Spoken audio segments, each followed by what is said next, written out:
કહેવાય છે કે રામ સે બડા રામ કા નામ।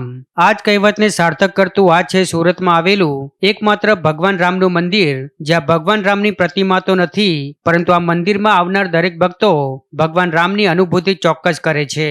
આ મંદિરમાં 1.5 લાખથી વધુ રામ ભક્તો દ્વારા લખાયેલ 1100 કરોડ રામ નામ મંત્ર સંખ્યા ધરાવતી 3 લાખથી વધુ રામ નામ મંત્ર લેખન બુક રૂપી તપ સંપુટ રૂપ પ્રભુની સ્થાપના કરવામાં આવી છે। બહારથી આ મંદિર સામાન્ય મંદિરની જેમ લાગશે, પરંતુ જ્યારે તમે આ મંદિરની અંદર પ્રવેશ કરશો ત્યારે આરામ મંદિરમાં ભગવાન રામ તો દેખાશે, પરંતુ ભગવાન રામની અનુભૂતિ તેમના નામની સાથે થશે। લાખો ભક્તો દ્વારા લખવામાં આવેલ રામ નામના પુસ્તકો આ મંદિરમાં છે, જેના કારણે આ મંદિરનું નામ શ્રી રામ નામ મંદિર છે, જે ભગવાન રામના ભક્તો હસ્તે લખાયેલ રામ નામની પુસ્તકોથી તૈયાર થયેલ છે।